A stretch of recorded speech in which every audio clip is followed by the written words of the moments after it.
Hello, hello. Let me try and get this. That's better. Hi, everyone. This is Richard, Short-Term Rental University. Oh, boy.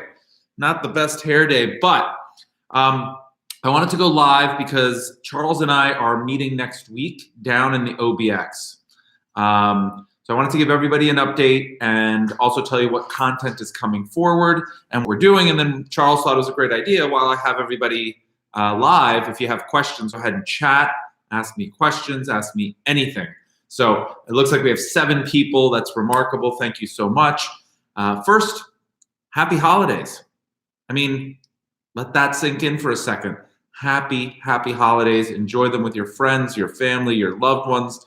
Do whatever you want to do. For me, it means hugging and kissing my kids. I just had a great time in Los Angeles with them over Thanksgiving. It was fantastic. But now back to work. I'm on my way to Jackson Hole pretty much for the entire ski season and winter. I should be there sometime next week.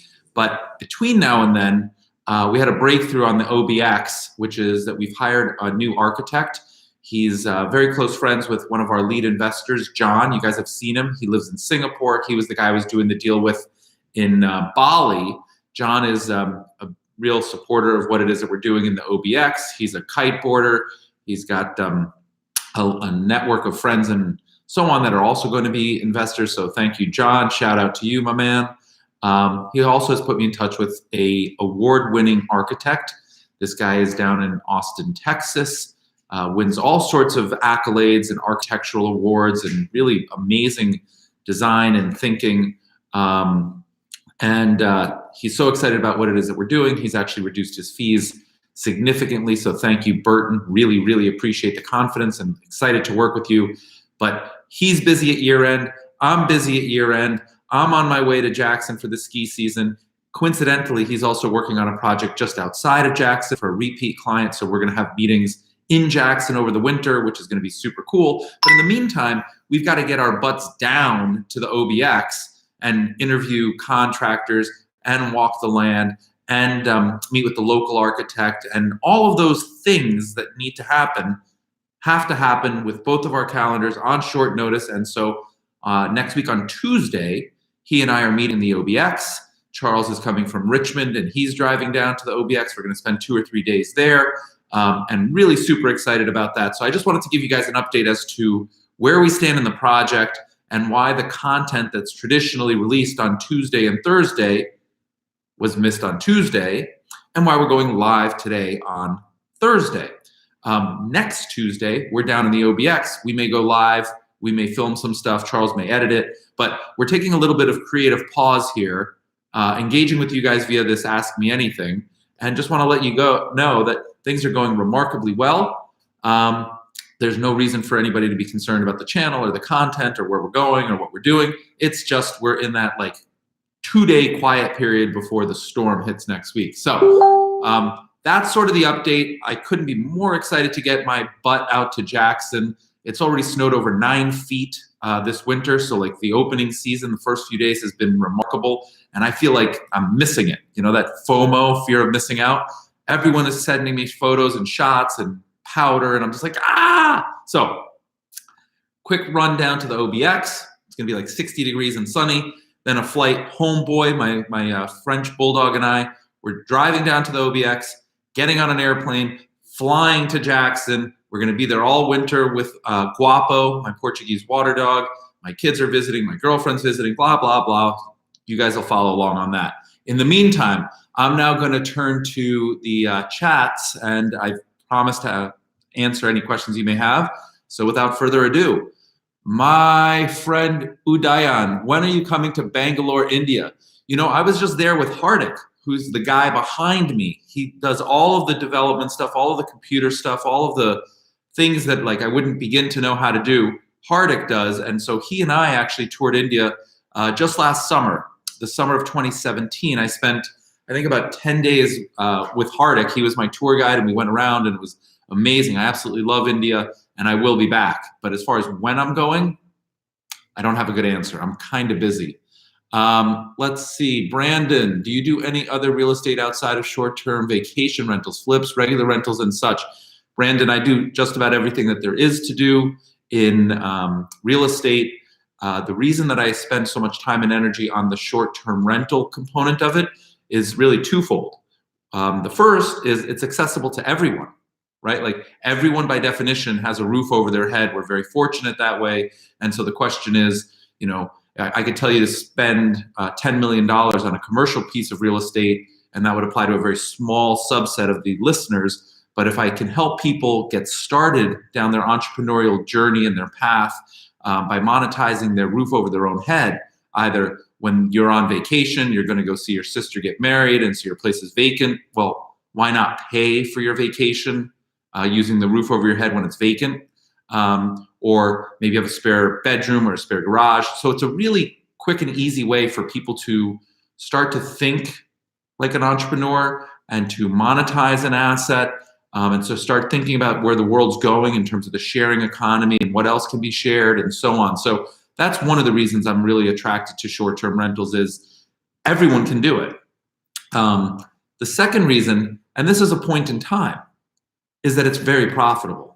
So today, I think it's the single best real estate investment anybody can do. And so I want to encourage people to get started in a very lucrative area so that they have gains and success and can start to reinvest and grow and so on. Again, I could take an opposite approach and tell you where I'm making the most of my money, and that would be inaccessible to a lot of people. And so even though it's great and it's intellectually curious, it wouldn't be quite as broad. And one of my whys, as you've heard me talk about on this channel before, is to help as many people as possible reach financial independence, right? You may have a current job and a current boss, and that may be working really well, and God bless you.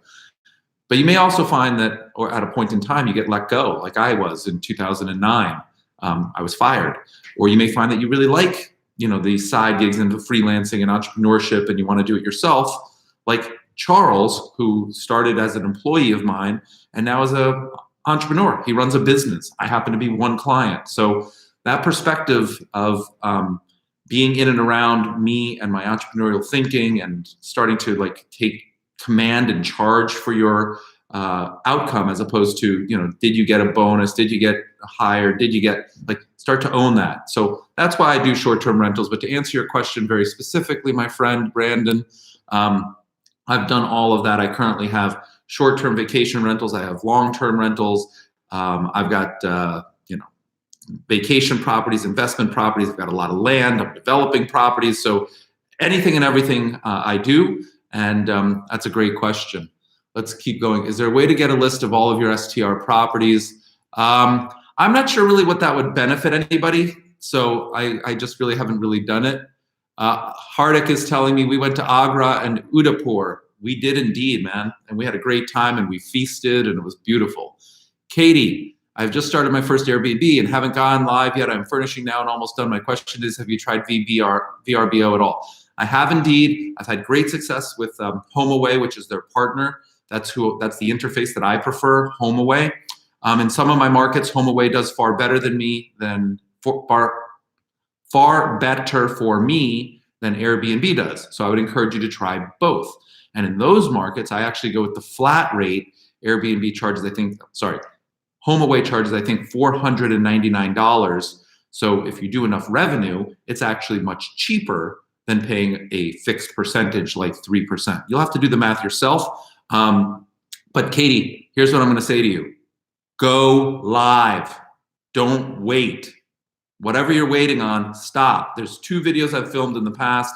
They're in the archive on this channel. One is Airbnb versus VRBO. That might be helpful. There's another video, I don't know what it's called. Maybe somebody can link to it, but it talks about the importance of just starting. Revenue beats ready. Every single day in the world, what you need right now and your business needs is revenue in the door to buy more furniture, to advertise, to pay the cleaning people. You need revenue. So don't wait for ready. Don't wait for perfection. Just list it. And then once you have it furnished and photographed and professionally photographed, update it. But go live now, today. Edmundo. Oh my gosh, we have a lot of questions. That's fantastic. Thank you, everybody. Edmundo, how does your Airbnb in New York City do? New York City is a very tough market. They've got 30-day minimums, and so I've been doing that.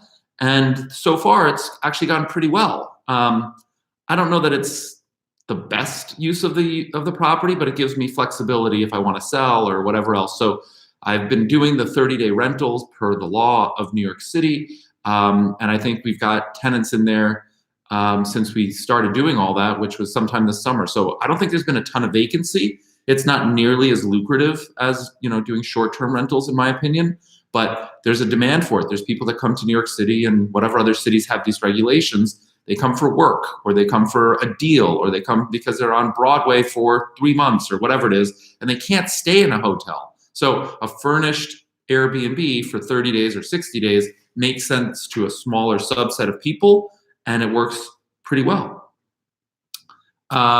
Greetings from the DR. I just opened my first Airbnb 2 weeks ago. Any advice for newbies? My first bit of advice for you, my friend, what is your name? Emmanuel. Do not ride the highs and the low. You are going to get a booking and make a lot of money, and you're going to be elated. And then you're going to have a problem and a bad review, and you're going to be disappointed. And then you're going to get a great this, and you're going to go up. And then you're going to go down. Don't do it. Just even keel. The name of the game on this is perseverance, consistency, and letting this thing work for an extended period of time. The problem with the highs and the lows is it's like a roller coaster. If you've ever been in a relationship, and not that I have, but I'm just giving this example, where there's tons of ups and downs, I bet that's really frustrating. When you seek a partner for life, you're probably seeking somebody who's stable. Your business should be similar. So that's my advice. Thank you for all the videos, super helpful, especially the newbies like me. You've had your first STR for a month near the Destin. That's a great area. Sid, fantastic. Keep going. Jean, Michelle, hi Richard. What do you think is the biggest threat to our industry? Regulation, financial crisis, rising interest rates, and what are you doing to hedge the risk?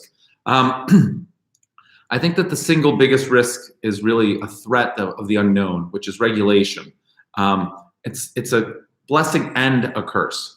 Once we know what the regulations are, then we can adhere to them. So it's a real favorable outcome, right? Like we know it's sustainable. We know we can run this business for 1 year or 10 years. Without regulation, it may feel better, but it's subject to change. So regulation is actually a good thing. The reason it's a threat is it can be really particularly onerous. So it may mean that some of your STRs or where you want to STR are no longer viable.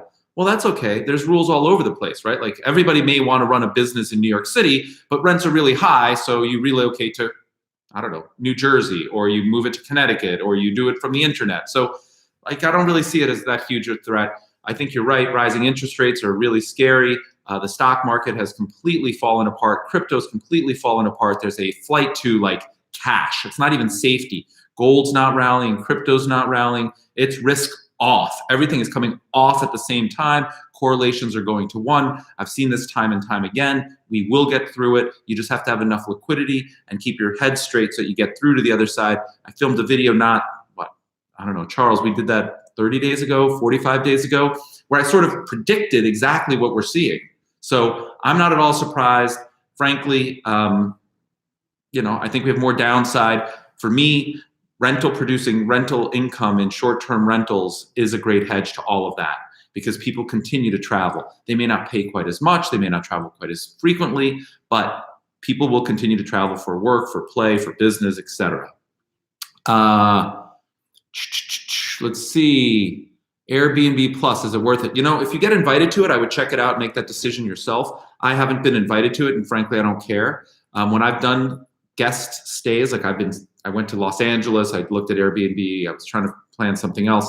I personally don't even like the Airbnb Plus layout. Like, I think the user experience isn't quite as good. At least when I was searching, I couldn't even blow the pictures up to full screen. It was like this montage and collage, and yeah, it looks cool and cute, but like the user experience wasn't that great. So personally, I don't really care about it. But if you get invited, try it, and then you can always reject it or go back the other way or whatever.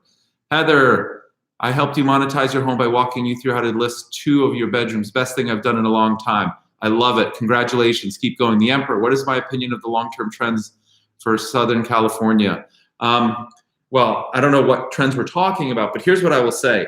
I see a very clear and distinct pattern occurring, and that is that now I'm talking my own book, so recognize that. But there's a lot of people who make a lot of money who are really fed up with how much they're paying in taxes.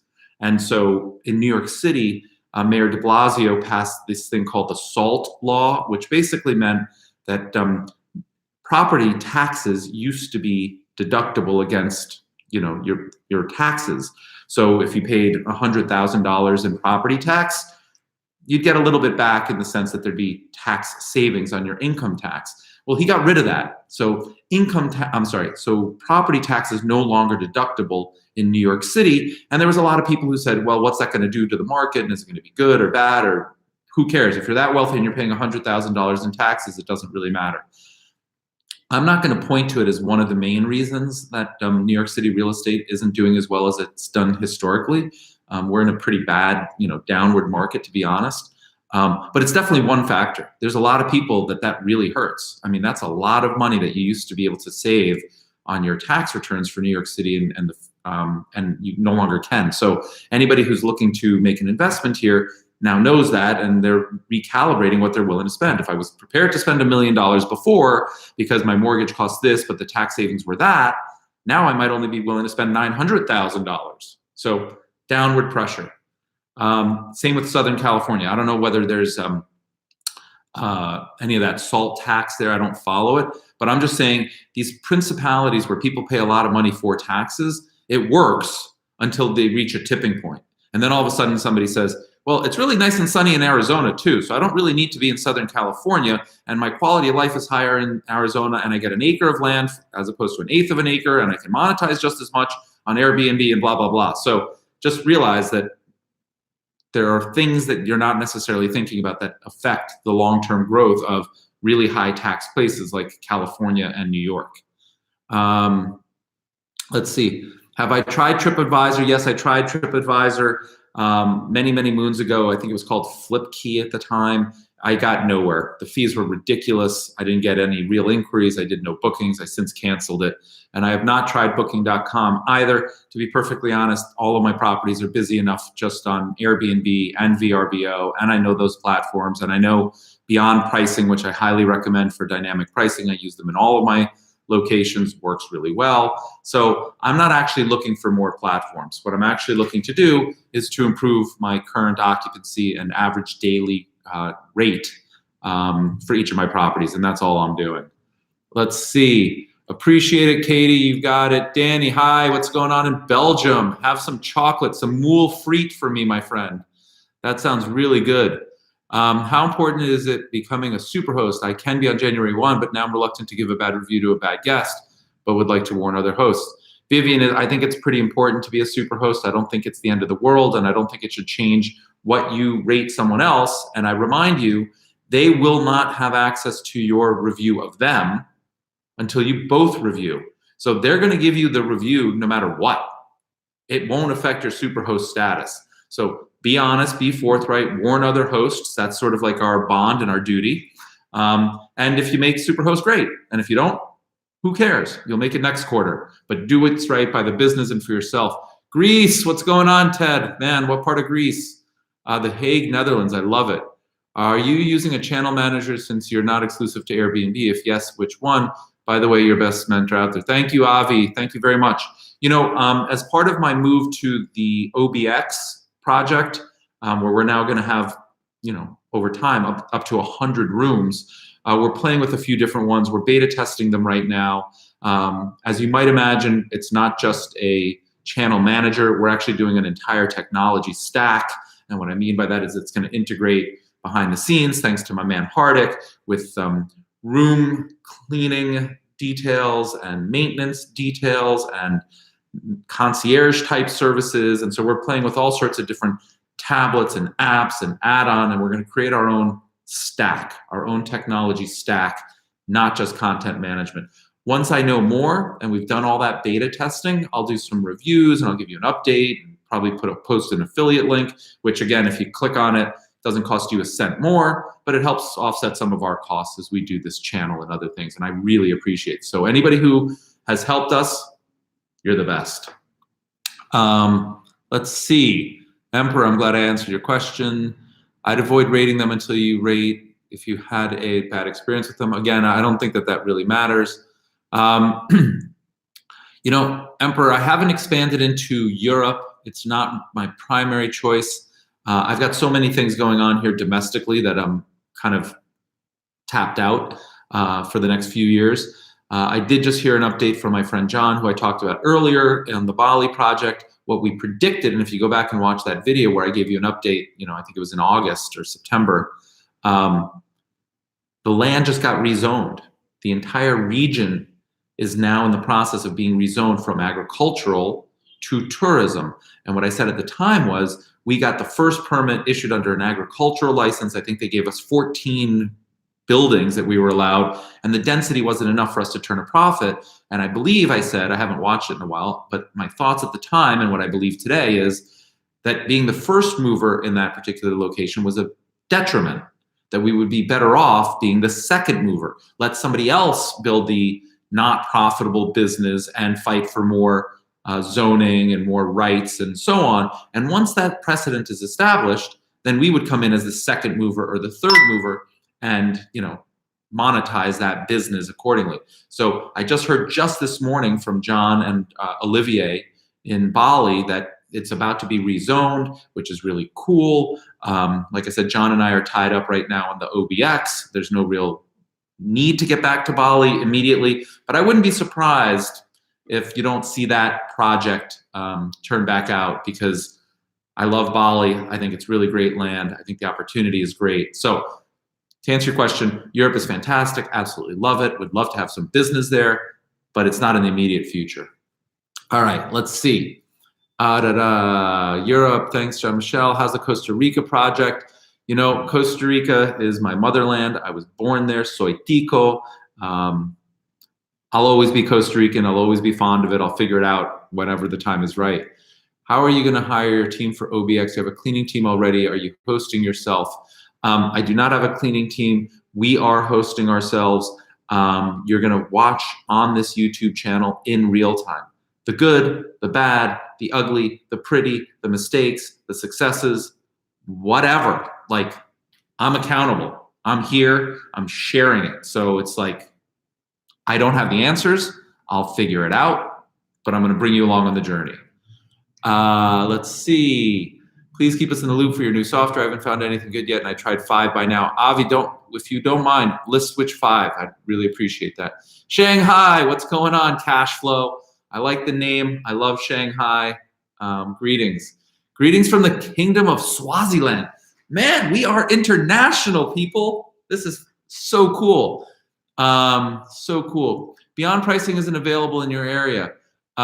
Tracy, you know what? Go to our Facebook group, post it there, and I'll ping Ian, who's the CEO and founder of Beyond Pricing and a friend of mine, and see if we can't help. I would think a place like Green Bay is large enough that he can put it on his, you know, to be released, which he's done for some of our Facebook friends also. So for those of you who only follow us on YouTube, you should be aware that we have the largest and most active positive hosting community on Facebook.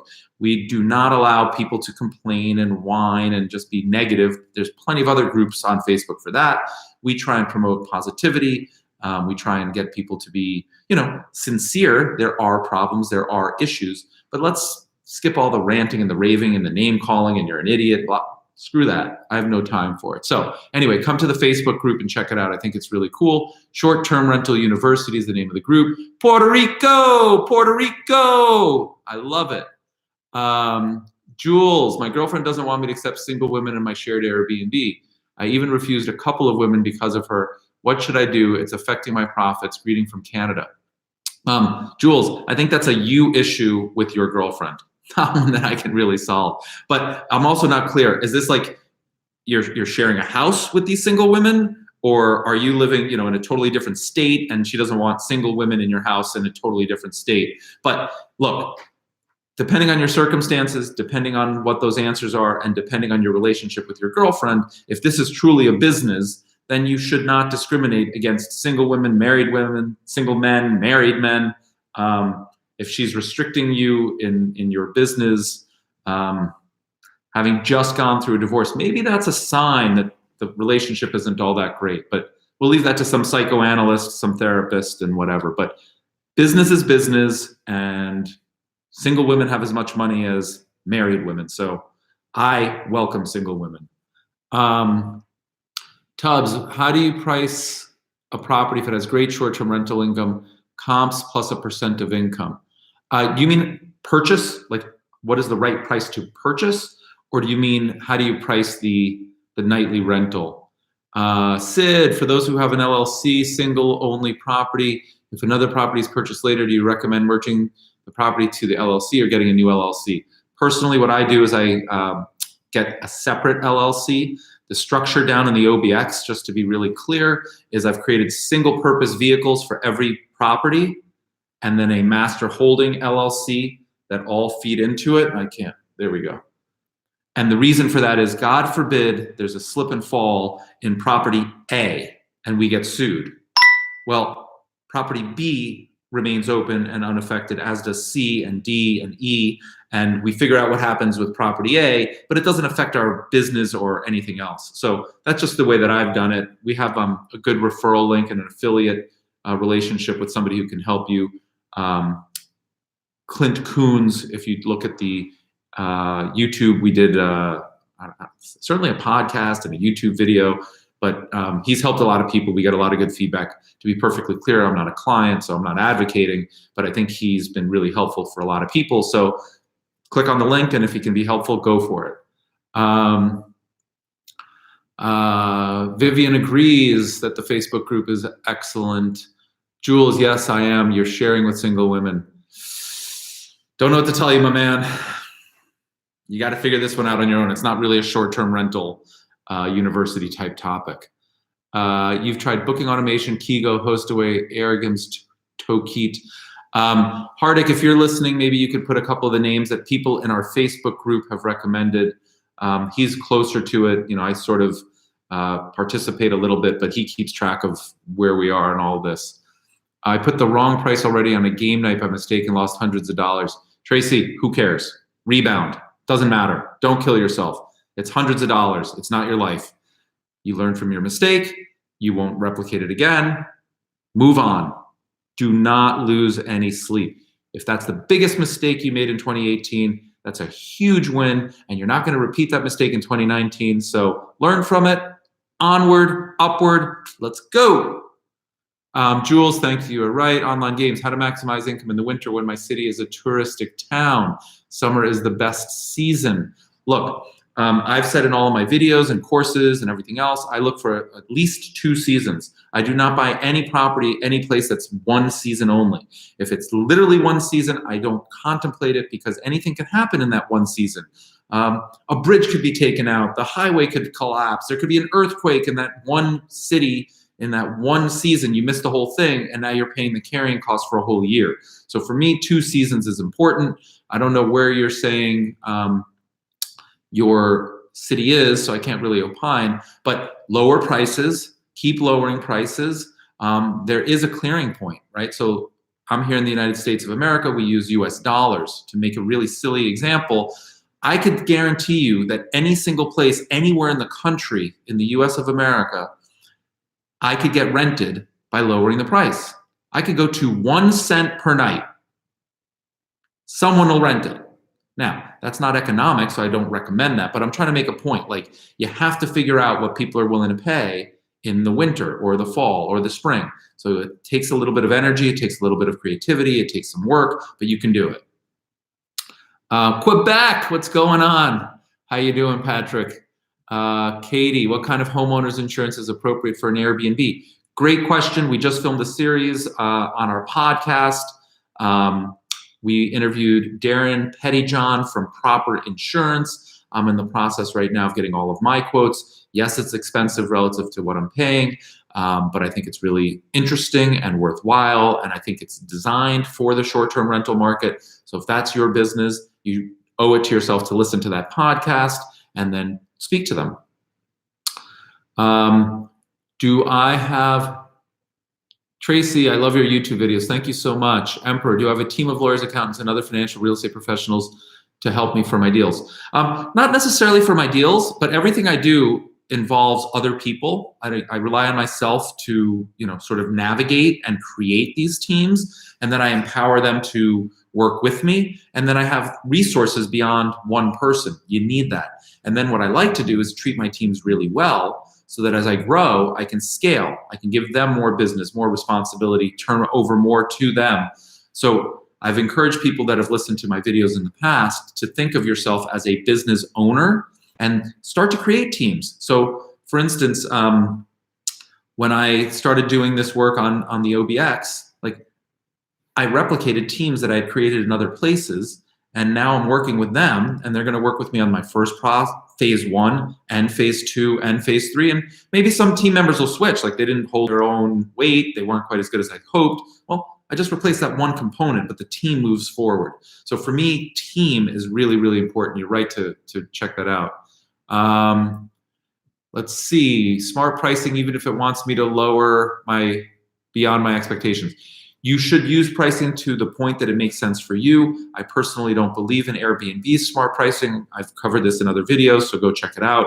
I'm a big advocate of beyond pricing.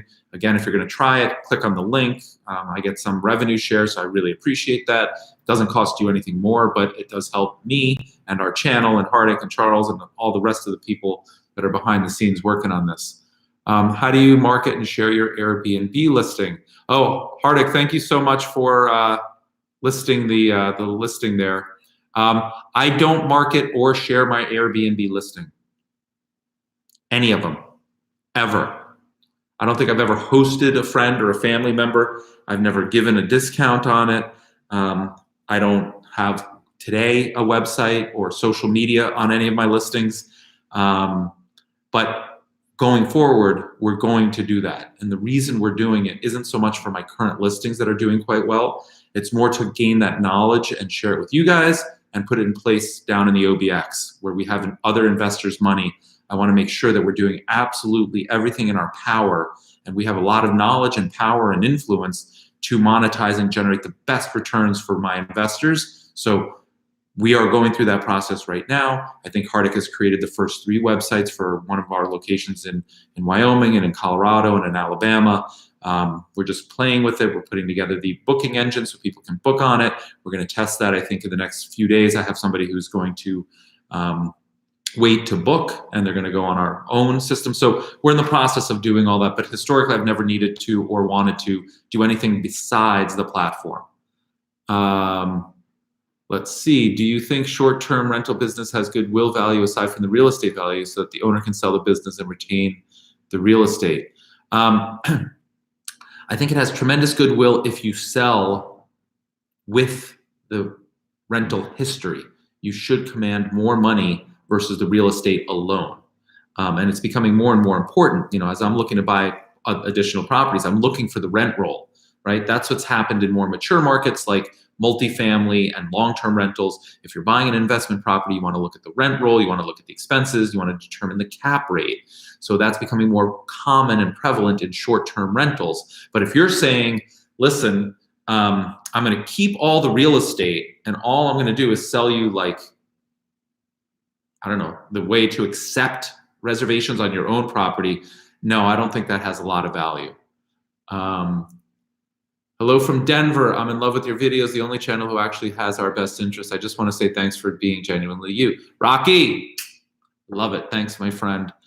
Do I have a preferred strategy for finding team members? Yes, I do. It's called me spending an awful lot of time in due diligence and trying to find like-minded people that I want to work with, that I want to pay well, that want to surround myself with them, and that are going to work hard.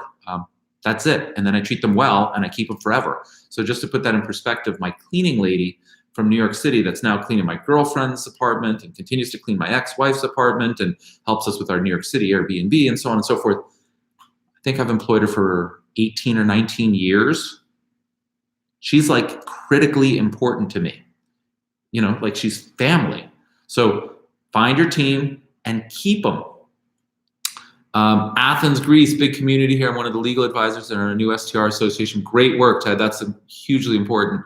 Greek government makes positive regulations since there's positive tax income for the state. You would think it would be that straightforward, and oftentimes it is, but sometimes it's not. But you being part of that decision making is huge. You're protecting your own interests. Now, I just encourage you to be really responsible, encourage positive, responsible hosting, and not just money. You can rent it for far more by renting it to the wrong people because they don't have a lot of choices, so they'll pay more than anyone else. Remove them. Get the right people in there. Find the new pricing dynamic, the new equilibrium that works for your community, that works for you. It's there. You just have to find it. Let's see. Jonathan. Hi, Richard. Would you like to visit my 500,000 Airbnb pre-launch and do an episode on? I'll be happy to film for you. I'm a full-time videographer. Jonathan, I would love to. Oh, in Winston-Salem, North Carolina. I don't know exactly where that is, how far away that is, but I'll be down in North Carolina a lot. So let's just communicate. Let's go back to the Facebook group and maybe DM there. Let's see. Do you recommend a national website database to familiarize ourselves with the local laws, regulations where our properties are located, having a bit of trouble finding specifics for Florida? Sid, what I recommend is you do the following search. Put in whatever your town is. Let's just say it's Destin. Somebody said Destin. Put in the Google bar, Destin, and then the plus sign, Airbnb rules. And then do the same thing. Destin plus Airbnb, Destin regulations. You'll find everything you need to know in 2 seconds. What sort of multiplier would you value a profitable STR business attached to real estate? I think that really depends on how mature the real estate is and how long you have the STR and what some of the trends are in that area. So is it a way off the beaten path and people have just started coming there? Or is it like highly mature and there's more competition coming ahead? So that's a very tricky question, but start with the rent multipliers for long-term rentals. Is it an 8 times rent roll, 10 times rent roll, whatever the numbers are in that area for long-term and multifamily type, and then adjust accordingly from there. Excellent. All right, guys, we are near the end of all the questions. 37 minutes, which is pretty cool. 44 people live right now at 10:40 on Thursday, December 6th, from all over the world, which is amazing. And hold on one second. This is my decorator. Hey, Kim, how are you? I'm great. I'm actually live right now on my YouTube channel. So I'm speaking to you live on my YouTube channel. I'm going to say goodbye to everyone on the YouTube channel and call you back in 5 minutes. Does that work? I'll speak to you soon. Thanks so much. Bye. See? Stuff's happening always. I've heard you say OBX a few times. Can I please explain what that means? OBX is short for Outer Banks, which is the Outer Banks of North Carolina, which is where my project is, specifically on the Hatteras Island of the Outer Banks. So I designate that, well, everyone calls it OBX. If you start seeing stickers that say OBX or whatever, that's what it is, the Outer Banks. Come see the Rockies in Canada. I would love to. Listen, I love skiing. In fact, I was thinking about going to Revelstoke. I don't know if that's in the Rockies in Canada or where that is, but I'm thinking about going to Revelstoke for some powder, maybe some heli skiing or something like that this winter. All right, guys. I really appreciate your time. Thank you for giving me the opportunity to answer your questions. I can't believe how excited I am about the global, we had Puerto Rico, Canada, China, Greece, remind me, where else? Swaziland or something? I mean, it's just all over the place, which is so cool. So, saludos de Alicante. The STRs in the Netherlands manage it remotely. Vietnam. Look at this. I mean, guys, YouTube channels, creators, content, influence, whatever, global.